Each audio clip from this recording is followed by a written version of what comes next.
देखो अपन बात करेंगे आज बाह्य जननांग की बात करते हैं। किसकी बात करेंगे? बाह्य जननांग। कल तक की यहां तक जो बातें थी हो चुकी थी कल की। बोले तो एक्सटर्नल जेनेटेलिया, एक्सटर्नल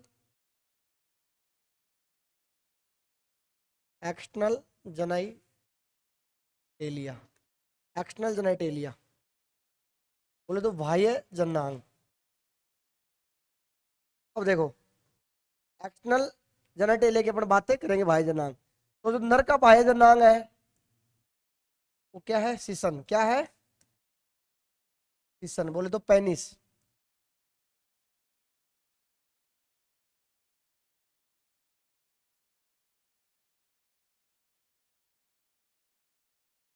अब देखो इसी को कंप्लीट डिटेल से पढ़ना अपने को आज। सबसे पहले बात करेंगे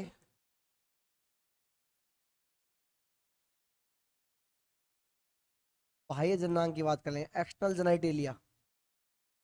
अब देखो मैं बात करूं सीसन की तो यह एक प्रकार से उपास्थि से बना होता है। किससे बना होता है? उपास्थि से। यह एक प्रकार से मस्कुलर संरचना है। कैसी संरचना है? मस्कुलर संरचना है।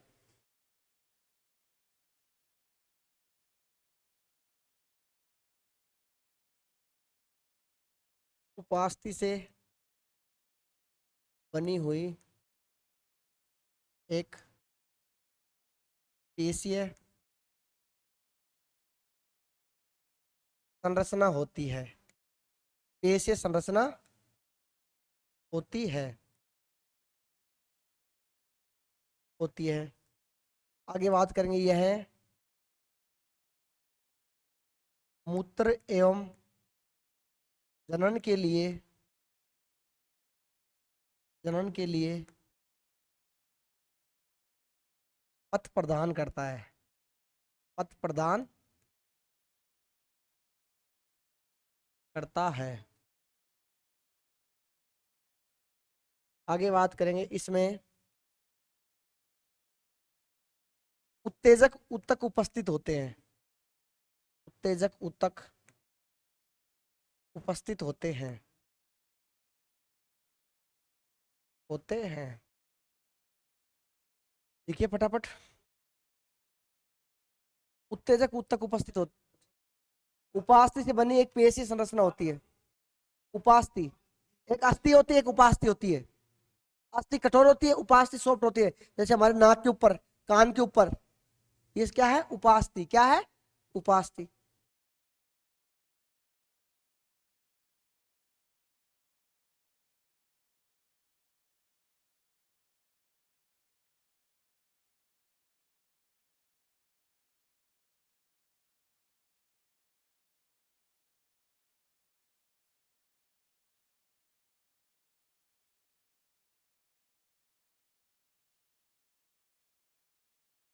लिखो फटाफट।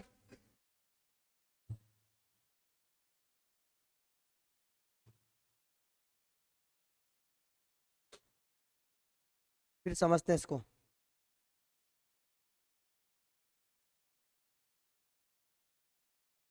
नोट लगा के बाद लिखो। लिखो पुरुष की बाह्य जननेंद्रिय होती है। पुरुष की बाह्य जननेंद्रिय, बाह्य, बाह्य जनन इंद्रिय होती है। बाह्य जनन इंद्रिय, बाह्य जनन इंद्रिय होती है।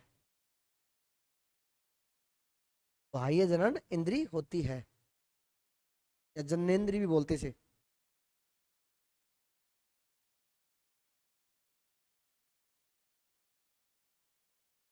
समझ में आया कि नहीं आया? अब देखो सबसे पहले बात करते हैं संरचना की। संरचना की बात करेंगे।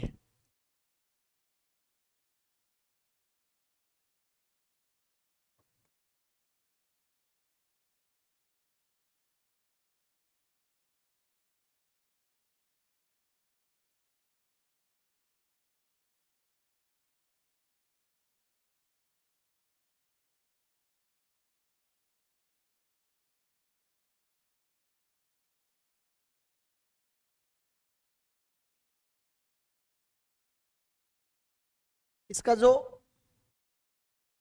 ये एक पेशी संरचना होती है,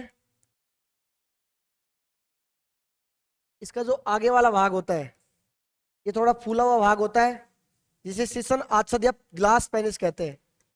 glans penis, glans penis, season मुंड आच्छाद, क्या कहते हैं? सीसन मुंड आच्छाद, सीसन मुंड आच्छाद। और इस ग्लास पेनिस के बाहर यहाँ पर स्किन होती है, इसे कहते हैं फोर स्किन। क्या कहते हैं? आगे की ओर जो स्किन लगी होती है इसे बोलते हैं फोर स्किन, फोर स्किन। बनाओ फोटो, फटाफट से बनाओ फोटो। और इस फोर स्किन में एक स्पेशल प्रकार की ग्रंथि होती है, इसे बोलते हैं टाइसन ग्लैंड। क्या बोलते हैं? Tyson gland, Tyson gland. बना लो भाई फोटो फटाफट, फिर डायग्राम और कॉम्प्लिकेट हो जाएगा।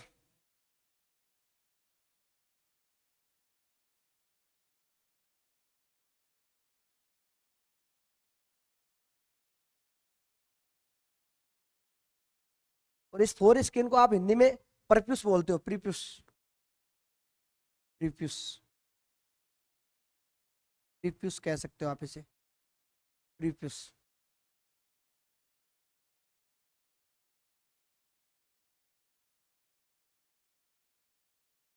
अब देखो, इसके अंदर विशेष प्रकार के क्या होते हैं? ऊतक। क्या होते हैं? विशेष प्रकार के ऊतक होते हैं। देखो कौन कौन से ऊतक होते हैं इसके अंदर, अपन बात करें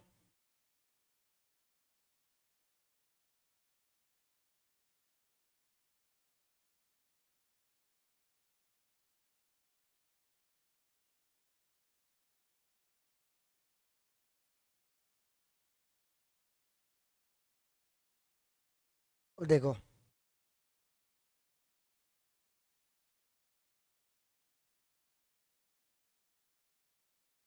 बीच में एक ऐसा ऊतक होता है जो क्या बोलते हैं, पेयर्ड नहीं होता, मतलब एक ही होता है, बाकी सारे के सारे पेयर्ड होंगे। जिसके बीच में से होती हुई क्या आती है? एक नली गुजरती है जिसमें से मूत्र और वीर्य दोनों आते हैं, लेकिन एक समय में एक ही आता है। अब देखो, इस ऊतक को बोलते हैं, ये जो ऊतक दिख रहा है इसे बोलते हैं corpus, corpus spongiosum, corpus spongiosum, corpus spongiosum. क्या बोलते? Corpus spongiosum. क्या बोलते भाई? Corpus spongiosum. ये मैं कह दूं संख्या कितनी? अयुग्मित होगा। कैसा होगा? अयुग्मित, अयुग्मित। इसमें, इसके अलावा इसमें बात करें तो दो ऐसे पेयर्ड ऊतक होते हैं जो केवल यहां तक प्रेजेंट होंगे।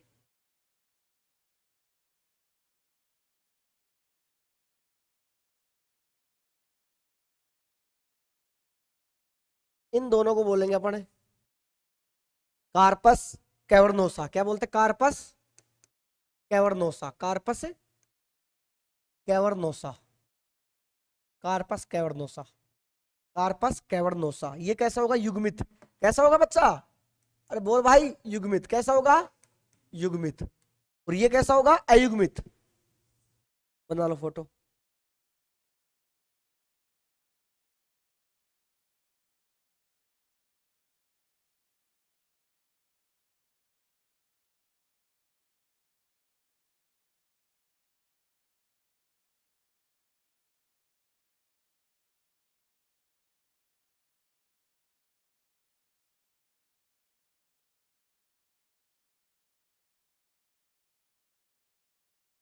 चले,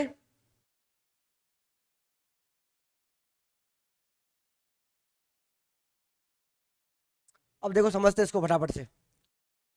मैं कह दूं जो सीसन है ये एक प्रकार से उपास्थि से बनी, उपास्थि या पेशीय संरचना होती है। क्या होती है?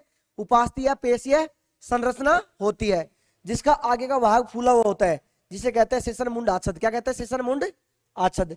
अब इसके बाहर की ओर एक जो पतली स्किन होती है, इस स्किन को बोलते हैं परफ्यूज। क्या बोलते हैं? प्रीफ्यूज या फिर फोर स्किन। क्या बोलते हैं? Four skin. इसके अंदर टायसिन ग्लैंड पाई जाती है। क्या पाई जाती है? टायसिन ग्लैंड।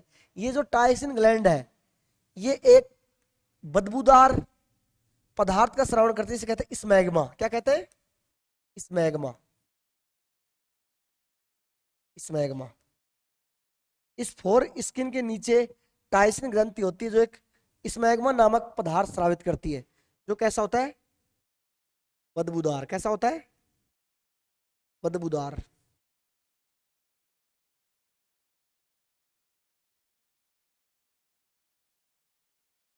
बदबूदार, बदबूदार पदार्थ, बदबूदार पदार्थ होता है। जो मैं कह दूं, जैसे मान लो कई बार जैसे नियमित साफ सफाई से नहीं नहाने से जो ऐसे नहाते धोते नहीं है, तो उनमें ये चीज ज्यादा देखने को मिलती है, स्मैग्मा। ये क्या काम करता है? जब भी मान लो कोई मेल में स्मैग्मा ज्यादा बना हुआ है, वो जैसे फीमेल के कांटेक्ट में आया, तो जब फीमेल के कांटेक्ट में आया तो स्मैग्मा उसके अंदर चला गया, तो वहां पर यूट्रस कैंसर की संभावना बढ़ा देता है, ये गर्भाशय कैंसर बढ़ा देता है। लेकिन जो मुस्लिम समुदाय है, वो इसका परफेक्ट इलाज कर देते हैं। वो इसको काट देते हैं, वो इस फोर स्किन को काट देते हैं, क्योंकि उनको पता है। अब वो तो पता नहीं पता है या नहीं है, ये जाने अनजाने में चीज हुई है या सही हुई है, लेकिन भाई फायदेमंद साबित हो गई। क्या हो गई? फायदेमंद साबित हो गई कि मुस्लिम समुदाय है वो इस फोर स्किन को ऊपर से हटा देता है, जिससे क्या होगा? उसमें ना तो स्मैग्मा बनेगा, स्मैग्मा नहीं बनेगा तो गर्भाशय कैंसर होने की चांस कम होते हैं। तो ये गर्भाशय कैंसर में सहायक होता है। ये गर्भाशय कैंसर क्या हुआ के लिए जिम्मेदार, के लिए उत्तरदायी। क्या बोल रहे भाई? क्या बोल रहे हैं?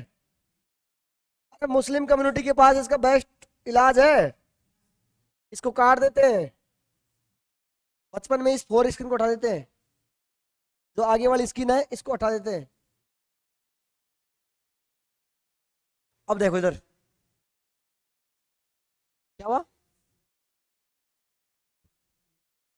अरे भाई कहाँ खो गए यार तुम लोग? अरे कोई भावनाओं में मत वो सीरियस होके पढ़ो यार, कोई मजाक थोड़ी चल रहा है। आप कोई दांत फाड़ रहा है, कोई कुछ कर रहा है क्या? क्या? सर क्यों मिश्र बोलते हो उसे हटाने को? लिखवाऊंगा मैं नोट में। वापस नहीं आता, एक बार रीजनरेट होता है, वापस से नहीं बनता ये। अब देखो शांत हो जा। अब देख, जो उत्तेजक उत्तक है, उत्तेजक उत्तक उसकी तीन रज्जुओं के रूप में उपस्थित है। कितने रज्जुओं में? तीन रज्जुओं में। बायोलॉजी में कोई भी संरचना ऐसे जैसे आर्टरी हो गई, धमनी हो गई, इससे होके जो जो भी चीजें जाती है उसे बोलते हैं कोर्ड। क्या बोलते हैं? कोर्ड। एक खांच की जैसी संरचना जिसे बोलते हैं रज्जू। क्या बोलते हैं? रज्जू। तो तीन रज्जू हो गई, तो दो रज्जू तो किसकी हो गई? देखो, दो रज्जू में तो क्या गया? रज्जू को बोलते हैं डोरिया, ऐसे डोरियों के रूप में। तो दो रज्जू में तो क्या गया? Corpus cavern, corpus cavernosa. क्या गया? Corpus cavernosa, corpus cavernosa, cavernosa. और एक में क्या गया? Corpus, corpus spongiosum. समझ में आया कि नहीं आया? तीन रज्जू समझ में आया? अरे बायोलॉजी में कोई भी अगर जैसे जिसमें से आर्टरी धमनी हो, एक साथ मिलकर जा रही होती है, एक पतली सी खांच इस नुमा संरचना बनती है, इसे बोलते हैं कोर्ड। क्या बोलते हैं? कोर्ड। जैसे नोटोकोर्ड, मेरु रज्जू, मेरु रज्जू। तो इस प्रकार से जो पेनिस होता है सिसन, उसके अंदर भी ऐसे तीन रज्जू होके आती है। जो दो रज्जू तो ग्रुप में है और एक बेचारी अकेली है। जो अकेली है वो यहाँ ठेठ तक आती है, जिसमें से होकर क्या बनेगा? जो आपका क्या बोलते हैं, मूत्रपथ और वीर्यपथ, दोनों उसमें से होके आएगा। लेकिन एक समय में एक ही आएगा, दोनों एक साथ कभी भी नहीं आएंगे। ये चीज क्लियर हुई कि नहीं हुई? अब देखो इसका सेक्शन काटेंगे अपन।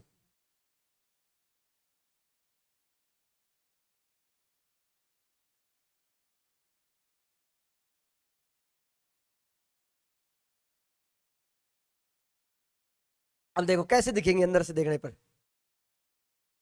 जब आप इसका टीएस काटोगे, यहां से मान लो मैं यहां से टीएस सेक्शन काटता हूं, यहां से मैंने क्या काट दिया, टीएस, क्या काट दिया, टीएस। तो टीएस काटने पर कुछ इस प्रकार से दिखाई देगा आपको। जैसे आपने टीएस काटा तो दो रज्जू तो ऐसे,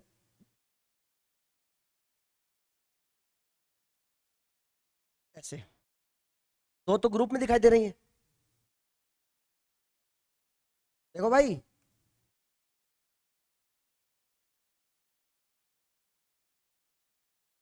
ये दोनों तो किस में दिखाई दे रहे, ग्रुप में। ये तो कौन सी हो गई, कार्पस। बोलो भाई, कार्पस, कैवर्नोसा, कार्पस, कैवर्नोसा। और जो नीचे वाली हो गई, ये कौन सी हो गई, कार्पस स्पंजियोसम, कार्पस स्पंजियोसम। अब देखो इसके बाहर यहां से होके ऐसे, इसमें से होके आर्टरी, धमनी, जिनसे ब्लड सप्लाई है। ये अलग अलग प्रकार की आर्टरियां होती है। ये मैं कह दूं धमनी, सिरा, ये सब यहाँ पर उपस्थित होती है। धमनी और सिरा ये यहाँ सब उपस्थित होती है, जिनसे होकर क्या आएगा, ब्लड आएगा। क्या आएगा, ब्लड आएगा। समझ में आया कि नहीं आया। ये जो रज्जु है क्लियर हुई कि नहीं हुई, कि तीन रज्जु है, दो तो क्या है पेयर्ड, एक अनपेयर्ड। बनाओ फटाफट डायग्राम, फिर आगे की बात करते हैं।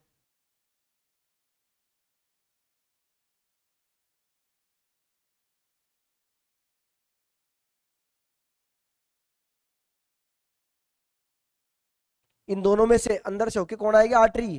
और इसमें से कौन आएगा, जो मूत्र जनन पथ है। ये देखो इसमें से होकर अंदर से धमनी आ रही है। और इसमें से होके कौन आएगा, जो आपका मूत्र जनन पथ है। इसमें से होके कौन आ रहा है, ये मैं कह दूं जो मूत्र मार्ग है, वो मूत्र मार्ग इस डोरी में प्रेजेंट है। एक में, दो में नहीं है।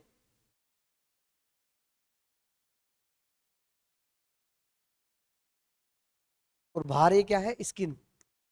ये क्या है बच्चों, स्किन।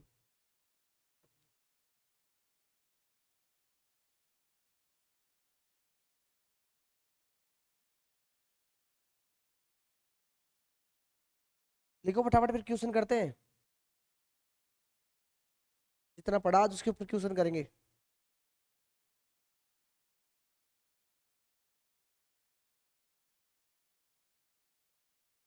जो शीशन का ये दिख रहा है बाहर वाला, इसे अपन ने क्या बोला था, शीशन मुख। क्या बोला था, शीशन मुख।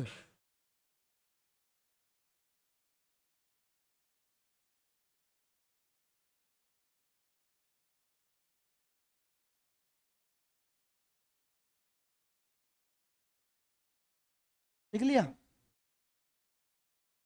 शीशन मुख तो इसको बोलेंगे मूत्राशय मुख। एक मिनट रुको भाई, तो मूत्राशय मुख बोलेंगे अपन। इसमें से मूत्राशय खुल रहा है ना, शीशन मुख तो ऊपर वाला हो गया ना। मूत्राशय मुख क्या कहते हैं इसे, मूत्राशय मुख कहेंगे, क्योंकि शीशन मुख को तो पूरा ही हो गया। जिसमें से नली निकल रही है बीच में से, जहां मूत्राशय खुल रहा है, उसे क्या बोलते हैं, मूत्राशय मुख। क्या बोलते हैं, मूत्राशय मुख। बैठा नहीं बैठा। अब देखो ये, यहां बात करते हैं इरेक्शन कैसे होता है। ये नॉर्मली बिल्कुल शिथिल अवस्था में होता है। अब देखो इन जो उत्तेजक ऊतक है, इनके उपस्थित यहां पर ऐसे आर्टरी और धमनी है। क्या है, आर्टरी और धमनी। बना दिया सबने। अब देखो जो आपके उत्तेजक ऊतक है, उत्तेजक ऊतक, अरे समझ गए ना, उत्तेजक ऊतक, इनके अंदर रक्त के कोटर होते हैं। रक्त कोटर होते हैं, क्या होते हैं, रक्त कोटर उपस्थित होते हैं, उपस्थित होते हैं। अब देखो नॉर्मली अवस्था में शिशन क्या है, जो शिशन है वो बेचारा मतलब क्या कहें, शिथिल और शांत है। अब देखिए जैसे ही मान लो आपका, सबसे पहले बात करते हैं एएनएस की। किसकी बात करते हैं, एएनएस, स्वायत्त तंत्रिका तंत्र। स्वायत्त तंत्रिका तंत्र, स्वायत्त तंत्रिका तंत्र। जैसे ही मान लो माइंड में कोई हलचल हुई, दिमाग में कोई, तो एएनएस के दो पार्ट होते हैं। एएनएस का होता है एक तो पीएनएस और एक होता है एसएनएस। क्या होता है?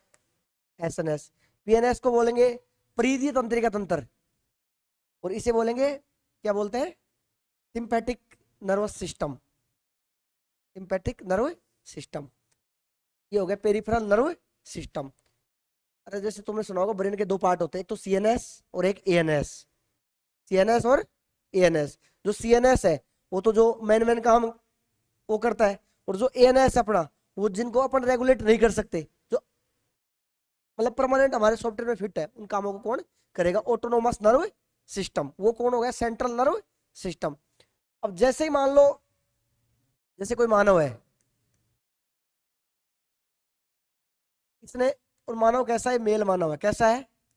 मेल मानव। जैसे ही मान लो इसने किसी भी, जैसे लड़की को देखा, सीधी सीधी बात करते हैं, जहां से भावनाओं का आवेग हो सकता है, जहां से भावनाओं का आवेग हो सकता है, तो जैसे ही मानव ने लड़की को देखा तो दिमाग में कुछ हलचल हुआ। अब दिमाग को पता है,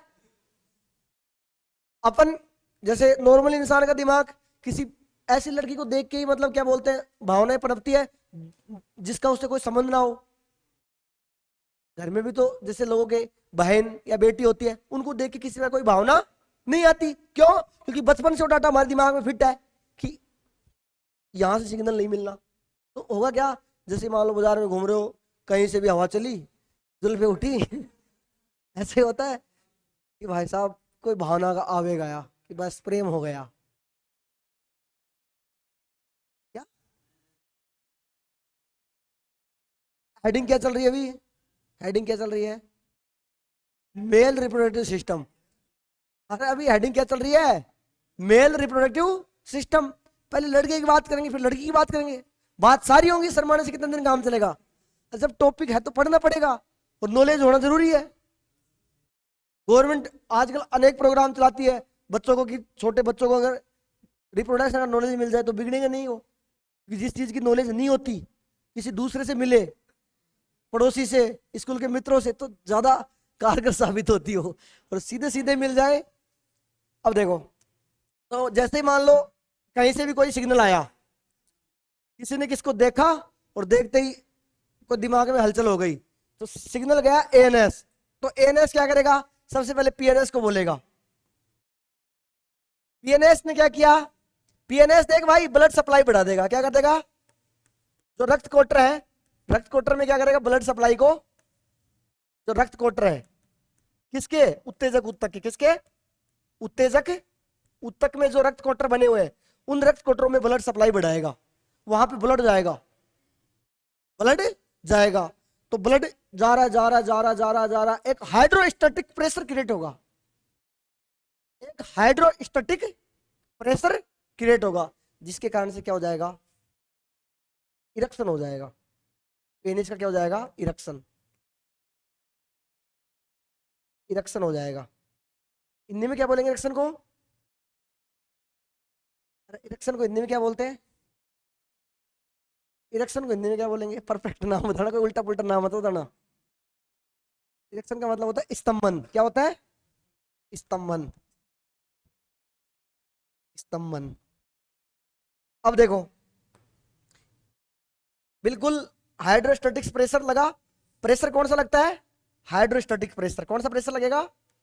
हाइड्रोस्टैटिक प्रेशर। जैसे नहीं देखा आपने, लिफ्ट लिफ्ट वगैरह में लगता है, जो जैसे जेसीबी मशीन चलती है, मशीनें चलती है, इनमें क्या होता है? फ्लूइड भरा होता है। जैसे वो फ्लूइड धीरे धीरे प्रेशर डाला जाता है, वो फ्लूइड इकट्ठा होता है। अरे नहीं होता कि जैसे तुम मिस्त्री के जाते हो तो एक ऐसे लगा होता है, मतलब जैसे आपकी फोर व्हीलर है, उसको यहाँ खड़ा करता है, उधर से वो घुमाता है, उसको खड़ा कर देता है पूरा, तो वहां उसके बीच में एक लिक्विड भरा पड़ा है। तो वैसा ही एक प्रेशर क्रिएट होता है, जिससे क्या हो जाएगा? पेनिस इरेक्शन हो जाएगा, सीधा खड़ा हो जाएगा। अब देखो, उसके बाद जो एसएनएस है, सिंपैथिक नर्व सिस्टम, वो क्या करवाएगा? स्खलन करवाएगा। क्या करवाएगा? स्खलन। सीधे सीधे यहां से क्वेश्चन पूछे जा चुके हैं। ये क्या करवाएगा? स्खलन। क्या करवाता है? स्खलन। तो यहाँ पर जो पेनिस है उसका उत्तेजन समझ में आया कि नहीं आ रहा है, कैसे उत्तेजित होता है और कैसे क्या बोलते हैं वो स्तंभन हो जाता है, बाद में स्खलन हो जाएगा, मतलब जो वीर्य है वो बाहर आ जाएगा, फिर वापस से भावना बैठ जाएगी। हंसने की क्या बात है, एक बायोलॉजिकल प्रोसेस है यार, जो नेचर में हर जीव करता है, लेकिन पता नहीं इंसान आपस में मजे लेते हैं। देखो एक बात बताता हूँ आपको, नेचर में आपने देखा कोई भी जैसे कुत्ता है मान लो, या कोई भी जीव है, जब भी वो अपनी सेक्सुअल एक्टिविटी करता है तो दूसरा ऑर्गेनिज्म उसको इंटरफेस नहीं करता है, दूसरा कोई जीव उसको इंटरफेस,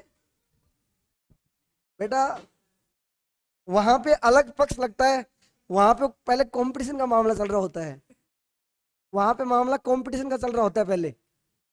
लेकिन जैसे मान लो किसी भी पक्षी को देख लो, किसी को भी देख लो, कोई भी अपनी सेक्सुअल एक्टिविटी कर रहा होता है, कोई दूसरा इंटरफेस नहीं करता। मानो कि कैसे उल्टा है भाई, कोई दिख गया बस उसकी वीडियो रिकॉर्डिंग कर करा के अगले दिन तो हेडलाइन बना देंगे।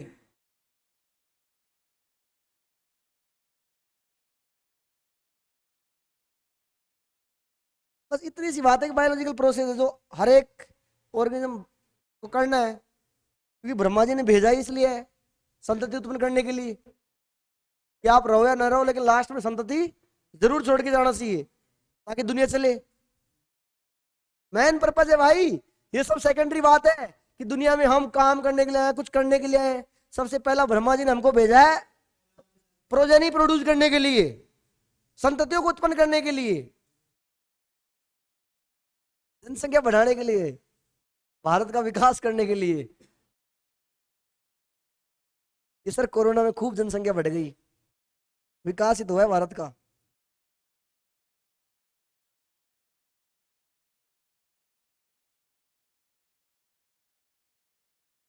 पीएनएस को हिंदी में बोलते हैं, जैसे आपने सुना होगा अनुकंपी और प्राणुकंपी, तो पीएनएस का मतलब होता है प्राणुकंपी तंत्रिका तंत्र। इसको पढ़ेंगे आगे, तंत्रिका वाले चैप्टर में लेके आऊंगा मैं इसको, अभी बस इतना ध्यान रखो, पीएनएस और एसएनएस। क्लियर हुआ कि नहीं हुआ?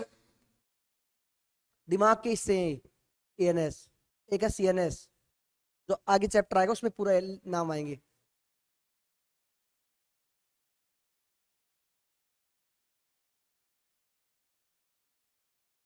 उत्तेजक उत्तक रक्त कोटर उपस्थित होते हैं, मेले रक्त कोटर उपस्थित होते हैं। रक्त सही है यार, इस पेन से ऐसे लिखा हो तो ये पेन नहीं हो पाता ना, क्या करूं बता, कोई मार्कर थोड़ी है।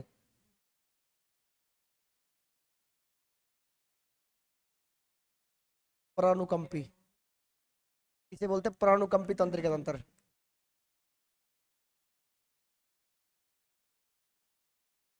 इसे बोलते हैं अनुकंपी तंत्रिका तंत्र।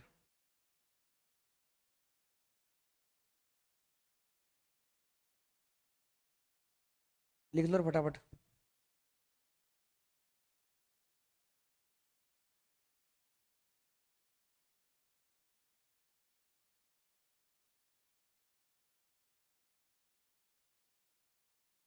ब्लड सप्लाई होगी रक्त कोटर में और इरेक्शन हो जाएगा, बस इतनी सी बात ध्यान रखनी है।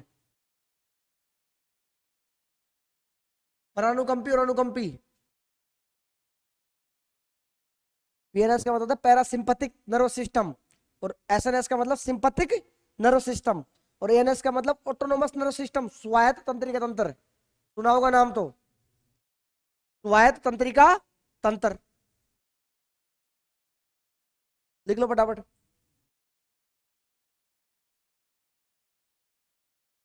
और ये क्वेश्चन पूछे हुए हैं कि शिशन का स्तंभन कौन से तंत्रिका तंत्र के द्वारा होता है? पीएनएस के द्वारा। और स्खलन मतलब वीर्य बाहर किससे निकलेगा? एसएनएस से। किससे निकलेगा? एसएनएस से। एसएमएस में नहीं निकलेगा, SNS sympathetic nervous system. SMS में क्या करने जाएगा तू? डोनेट करके आएगा कोई?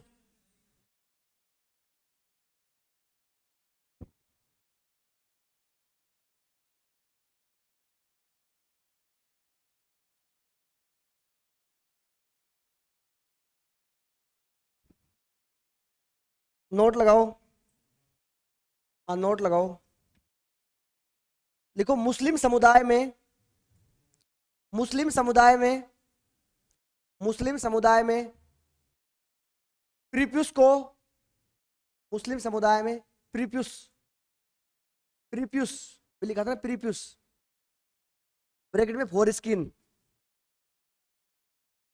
जो सीसन के आगे वाली स्किन थी फोर स्किन, प्रीप्यूस को शल्य चिकित्सा द्वारा, शल्य चिकित्सा द्वारा, हाँ सर्जरी द्वारा, मतलब शल्य चिकित्सा द्वारा हटा दिया जाता है,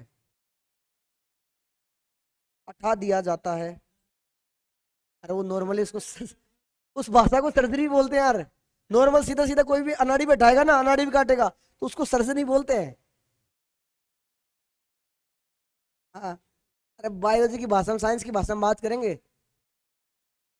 सर्जरी द्वारा हटा दिया जाता है, जिसे जिसे सर्क्यूमिशन कहते हैं, सर्क्यूमिशन, सर्क्यूमिशन कहते हैं।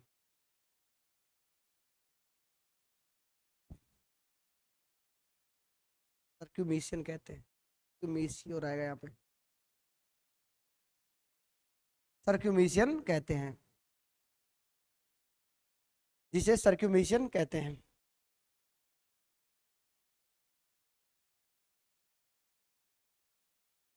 देखो जिसके कारण, जिसके कारण,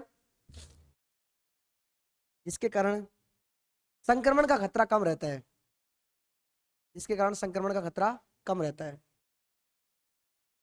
संक्रमण का खतरा कम रहता है, संक्रमण का खतरा कम रहता है। समझ में आया कि नहीं आया? ये आपका जो नर तंत्र है वो यहाँ पर खत्म होता है। इसके बाद अपन बात करेंगे कि शुक्राणु का निर्माण कैसे होगा। सबसे पहले बात करेंगे शुक्राणु का निर्माण कैसे होगा। इसको जानने से पहले अपन कुछ क्वेश्चन करेंगे। लिखना स्टार्ट करो क्वेश्चन। नंबर 1, क्वेश्चन नंबर 1, वर्षण में, वर्षण में वर्षण पालिकाएं या जालिकाएं, वर्षण में वर्षण पालिकाएं या जालिकाएं होती है, होती है, जालिकाएं होती है। आगे एक लिख रहा है ना, एक वर्षण की बात कर रहा है, एक वर्षण, एक, दोनों की नहीं, एक की बात कर रहा है। एक वर्षण में वर्षण जालिकाएं पालिकाएं होती हैं। नंबर 1 क्वेश्चन की बात करते हैं। यहां पर सबसे पहला क्वेश्चन है, वर्षण में ऑप्शन लिखो 500,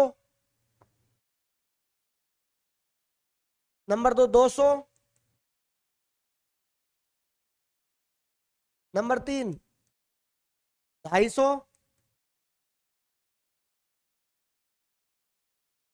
नंबर 4 उपरोक्त में से कोई नहीं, 500, 200,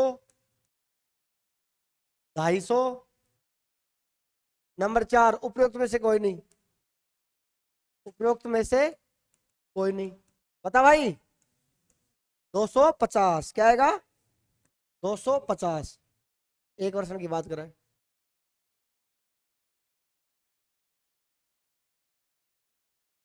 आपने जो सीसन लिखा उसमें एक बात और लिख लेना, लंबाई, सीसन की लंबाई लिख लेना नॉर्मल 4 से 5 इंच लिख लो, सामान्य 4 से 5 इंच, सीसन की लंबाई सामान्य 4 से 5 इंच। और अगर इरेक्शन हो जाएगा, इरेक्शन होने के बाद कितनी हो जाएगी? 5 से 6 इंच हो जाएगी, 1-2 इंच बढ़ जाती है बाद में, इरेक्शन होने के बाद में 5 से 6 इंच। नॉर्मल बात करें भाई, बाकी अलग अलग मेल के केस में अलग अलग हो सकता है। सीसन की लंबाई एनवायरमेंटल पे भी डिपेंड करती है। जैसे जो निग्रोइड, निग्रो लोग होते हैं, निग्रो मतलब जैसे बाहर आप चले जाओ, क्या चेंज, शरीर का डेवलपमेंट ऐसा होता है, शरीर बड़ा होगा शरीर बड़ा होगा तो शरीर के अंग भी बड़े होंगे, सीधी सी बात है। अब देखो क्वेश्चन नंबर 2 लिखो। लिखो शुक्राणु निर्माण के लिए, शुक्राणु निर्माण के लिए न्यूनतम तापमान चाहिए या न्यूनतम तापमान होता है?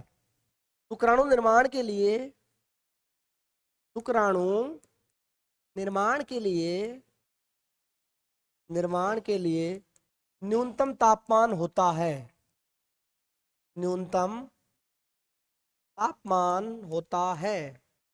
बोलो भाई। नंबर 1 37 डिग्री सेल्सियस,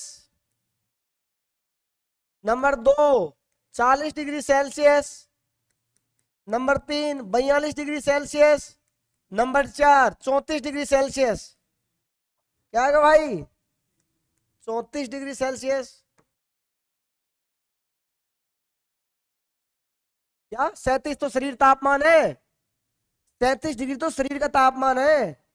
शरीर के तापमान से 2 से 3 डिग्री कम होना चाहिए भाई। अगला क्वेश्चन लिखते हैं। अगला क्वेश्चन लिखते हैं। वीर्य का लिख लिया था, वीर्य का पीएच होता है, वीर्य का पीएच होता है, बोलो भाई 6.8, 8, 7.4, उपरोक्त में से कोई नहीं, उपरोक्त में से कोई नहीं। बोलो भाई 7.4, बहुत बढ़िया। अगले क्वेश्चन की बात करते हैं। क्वेश्चन नंबर 4 की बात करते हैं।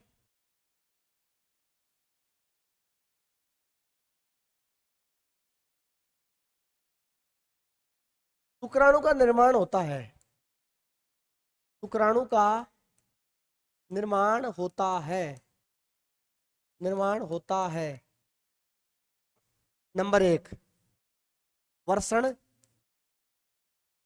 नंबर 2 अधिवर्षण, नंबर 3 वर्षण जालक, वर्षण जालक, नंबर 4 शुक्र जनन नलिका में, शुक्र जनन नलिका में, शुक्र जनन नलिका।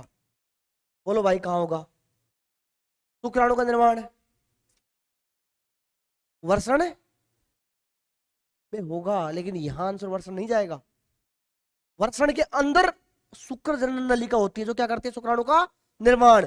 और बायोलॉजी में कभी भी आंसर सही नहीं होता, वो आंसर सही होता है जो ज्यादा सही होता है, जो सबसे ज्यादा सही। तो सबसे ज्यादा सही कौन सा? नंबर 4।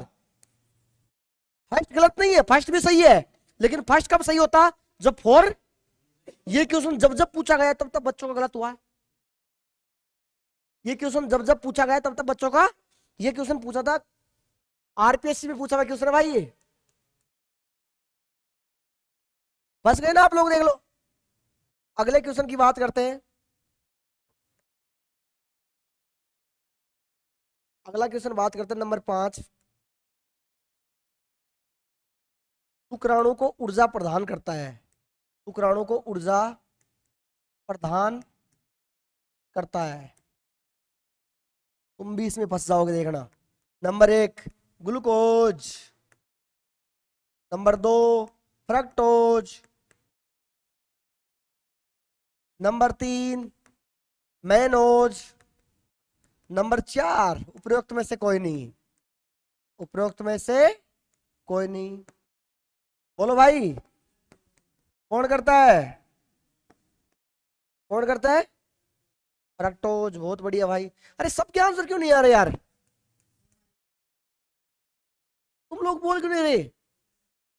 सारे क्वेश्चन कॉपी की लाइन अपनी, काय की शर्म आती है?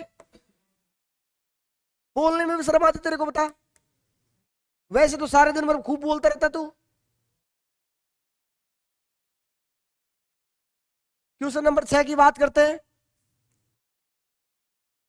क्वेश्चन नंबर 6 की बात करते हैं। शुक्र वाहक या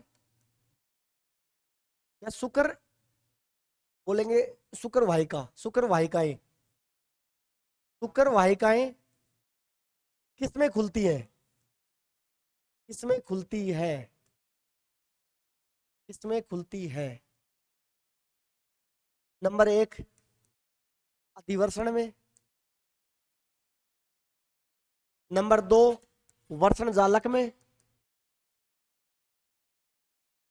नंबर 3 शुक्राशय में,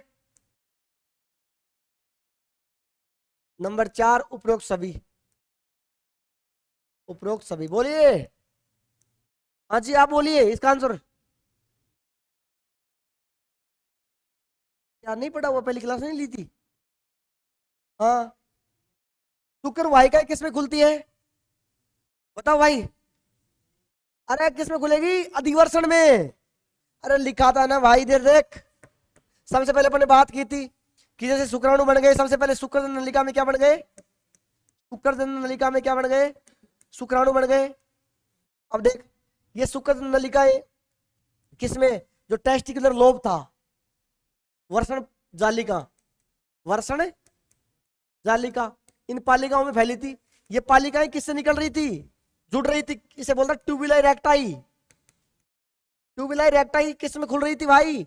वर्षण जालक में। इधर देख, वर्षण जालक, वर्षण जालक किस में खुल रहा था? वर्षण जालक खुल रहा था किसमें? अधिवर्षण में। और बीच में कौन प्रेजेंट थी? जो 15 से 20 नलियां थी वो क्या थी भाई?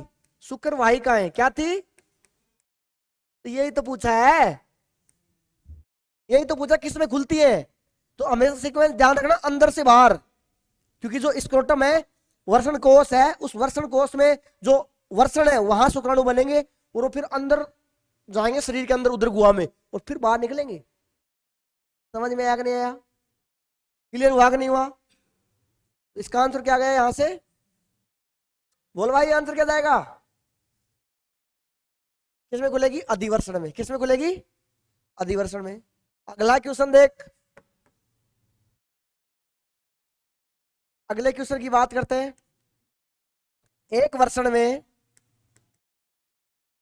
शुक्र जनन नलिकाएं, शुक्र जनन नलिकाएं होती है। एक वर्षण में शुक्र जनन नलिकाएं होती है। नंबर 1 1000, नंबर 2 700, नंबर 3 750, नंबर 4 उपरोक्त सभी। बोल भाई, अरे बोल दे, इतना टाइम काहे का? क्या आएगा आंसर? एक वर्षण में शुक्र नलिकाएं होती है, बोले तो सेमनीफ्यूरस ट्यूब्यूल्स। शुक्र जन नलिका का मत, अरे भाई पन्ने क्या पलट रहा है पीछे? बता। एक वर्षण में शुक्र नलिकाएं होती है, कितनी होगी? एक लोब के अंदर 1 से 3 होती है। देखना ध्यान से सॉल्यूशन। एक वर्षण जालक, एक वर्षण जालक में कितनी होती है? 1 से 3। कितनी होती है? 1 से 3। और एक वर्षण में लोब कितने? 250। कितने भाई? इधर देख क्या लिख रहा है। एक वर्षण में लोब कितने? अभी पढ़ा था 250। 250 को 3 से गुणा कर, कितना आएगा?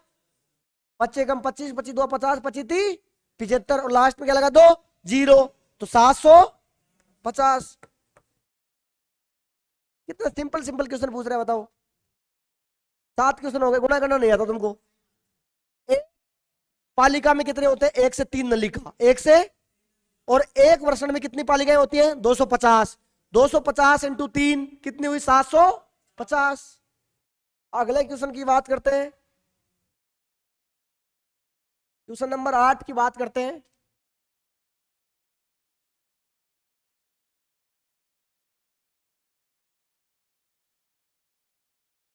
शिशन में उत्तेजन को कौन नियंत्रित करता है? कौन नियंत्रित करता है? कौन नियंत्रित करता है? कि जो पेनिस है वो इरेक्शन होगा, जब खड़ा होगा तो उसमें जो क्या बोलते हैं, कौन सा सेंटर मतलब नर्व सिस्टम वो काम करेगा। Number 1 CNS, number 2 PNS, number 3 ANS, number 4 2 and third. बोलो भाई, ये भी एक एग्जाम होता है भारत में नीट का, डॉक्टर बनने के लिए, उसमें पूछा हुआ क्वेश्चन है। बोलो क्या? अरे फिर फंस गया बायोलॉजी में। बस सेकंड थर्ड। PNS किसका हिस्सा है? किसका हिस्सा है? ANS का। इधर देख समझाता हूं। ये जैसे मस्तिष्क है, इस मस्तिष्क में दो प्रकार के तंत्र के तंत्र है। एक को बोलते हैं CNS, एक को बोलते हैं ANS। और ANS दो है भाई, PNS और SNS। तो देख PNS क्या कर रहा था? इरेक्शन करवा रहा था। क्या कर रहा था? इरेक्शन। किसका पार्ट है? ANS का। तो जब दोनों है तो इसको क्यों करेगा? फिर तूने ये क्या सोच समझ के टिक लगाया?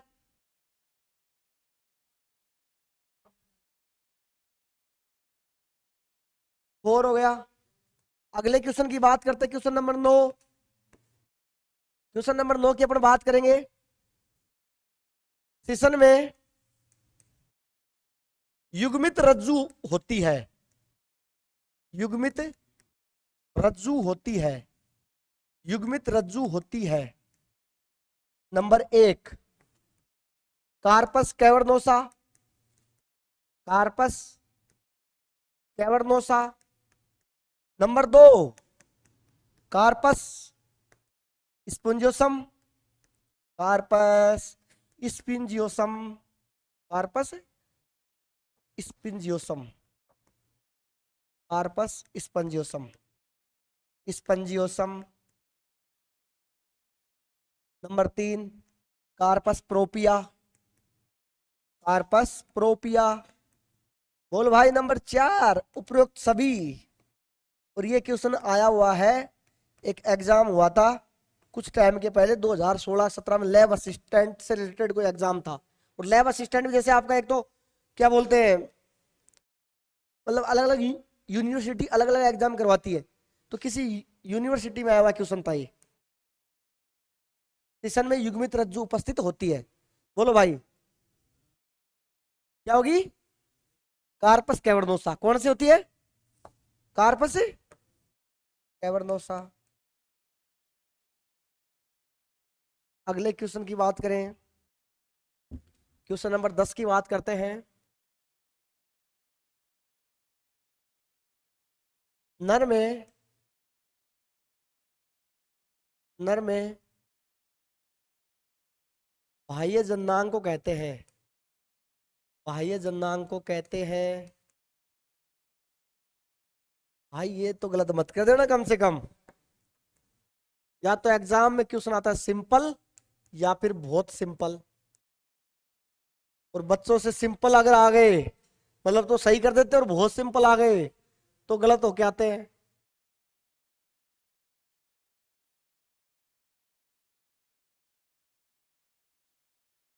लोग तो इसको भी गलत कर देंगे। हाँ बोलो भाई, नर में बाह्य जननांग को क्या कहते हैं? क्या कहते हैं? पेनिस। बोले तो सीसन। ऑप्शन में ही है ना? बोल रहा था ना, हो गई ना बात। जो नींदों में होते हैं भाई, ऑप्शन ही नहीं है इसलिए पहले को टिक कर देते हैं। कह रहा था ना मैं, एग्जाम में या तो क्वेश्चन गलत सिंपल जो नॉर्मल क्वेश्चन होता है कभी गलत नहीं होगा। बहुत सिंपल क्वेश्चन पूछ लिया, डेफिनेटली 95% जनता का गलत होता है, सलंग लाइन से गलत होता है। क्या? अच्छा, बहुत बढ़िया भाई, लगे रहो ऐसे ही। अगले क्वेश्चन की बात करते हैं, क्वेश्चन नंबर 11। क्वेश्चन नंबर 11 की अपन बात करते हैं।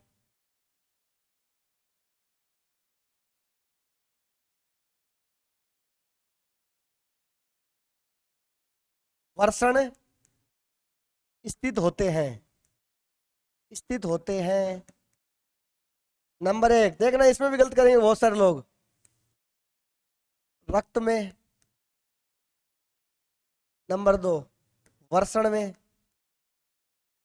नंबर 3 उदर गुहा में। नंबर 4 वर्षण कोश में। बोलो भाई वर्षण कहाँ स्थित होते हैं? अरे इसको तो गलत मत कर देना।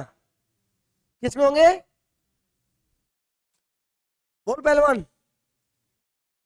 वर्षण कोश में। बहुत बढ़िया भाई, ये तो गलत नहीं हुआ। मेरे को तो डर लग रहा था वो कहीं ये भी गलत ना कर दे। आ रहे हैं ना मजा क्वेश्चन करने में? पूरा मत ले लेना भाई, थोड़ा बहुत छोड़ के भी जाना अगली क्लास के लिए।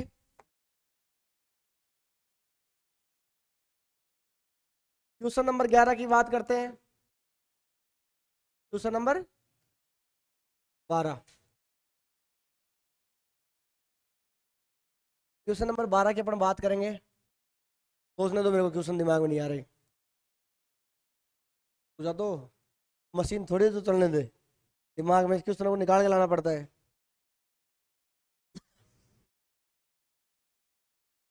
क्या अभी शुक्राणु की संरचना नहीं पढ़ रहा पढ़ने? शुक्राणु की संरचना पढ़ेंगे तब अपने आप क्वेश्चन हो जाएंगे। देखो अगला क्वेश्चन की बात करते हैं। अगला क्वेश्चन में लिखूं, बल्बो यूरिथ्रल ग्रंथि, बल्बो यूरिथ्रल ग्रंथि को कहते हैं, ग्रंथि को कहते हैं, कहते हैं। नंबर 1 बर्थोलिन ग्रंथि, बर्थोलिन ग्रंथि। नंबर 2 काउपर ग्रंथि।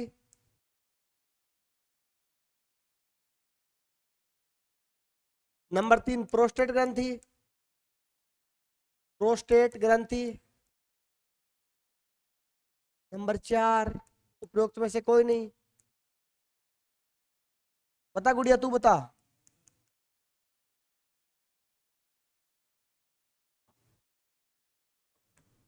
बता क्या आएगा? काउपर ग्लैंड, ये तो सही हो गया। अगले क्वेश्चन की बात करते हैं। क्वेश्चन नंबर 13 की बात करेंगे।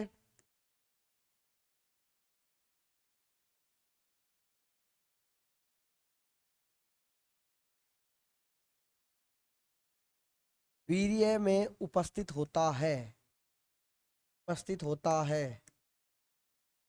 Number 1 glucose, fructose,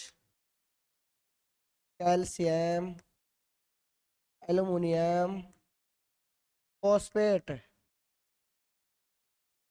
number 2 glucose, fructose, aluminium, phosphate. Number 3 fructose, prostaglandin.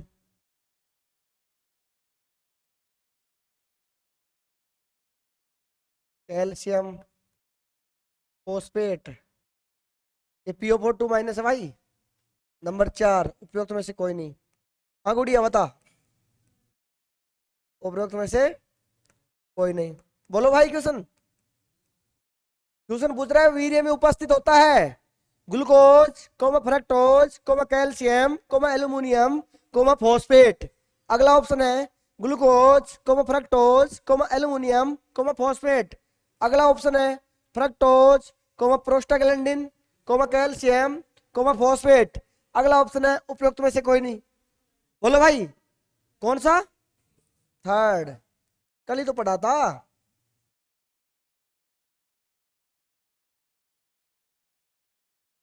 एक क्वेश्चन और लिख लेते हैं, फिर सेशन को खत्म करते हैं। अरे समझ में आ गया, जितना पढ़ाया उतना आ गया ना?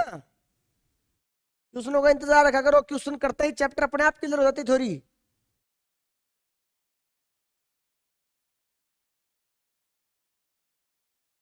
अगले क्वेश्चन की बात करते हैं।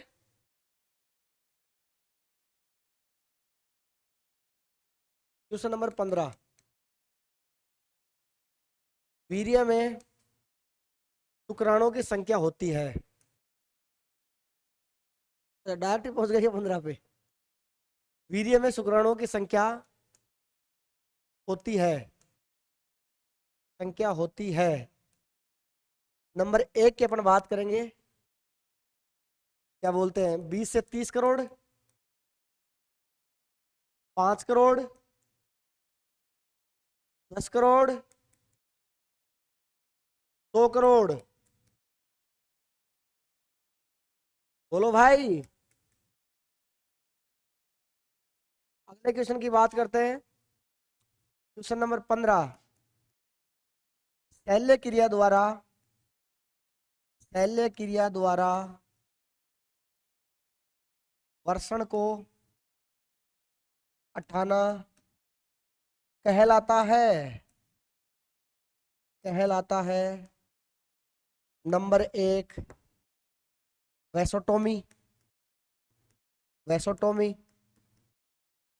नंबर 2 ऑर्कियोटोमी।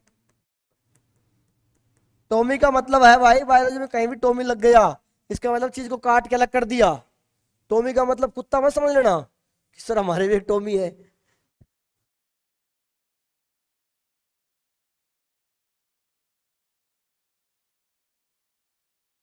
एटोटोमी। नंबर 4 उपयुक्त में से कोई नहीं, उपयुक्त में से कोई नहीं। अपन ने देख लो 12-13 मिनट में 15 क्वेश्चन कर लिए, 1 मिनट भी नहीं लगता एक क्वेश्चन करने में। और इतनी मेहनत, घर जाके तुम कोई भी बुक उठा के आराम से पूरी सीक्वेंस से शीट क्या कर, घर जाके बुक उठा लिया अगर साइंस की, उसमें चैप्टर खोल लिया अगर, उसमें सीक्वेंस से टिक लगा कर फटाफट, रोज के कम से कम 10-20 क्वेश्चन तो घर जाके करने ही करने हैं। समझ गए ना? क्या आएगा, क्या आएगा? शल्य क्रिया द्वारा वर्षण को उठाना कहलाता है, वर्षण को रिमूव कर दिया, काट के बाहर निकाल दिया। किसमें किया था पढ़ने, जो किन्नर समुदाय है वो अपने संख्या बढ़ाने के लिए करता है। अगली बात, जो पशु है उनको अनुशासित करने के लिए भी काम किया जाता है। तो क्या होगा इसका आंसर, आर्कियोटोमी। दूसरा क्यों कह रहा है, तीसरा होगा ना, नींद में रहता है क्या, सपनों में रहता है? जागो ग्राहक जागो।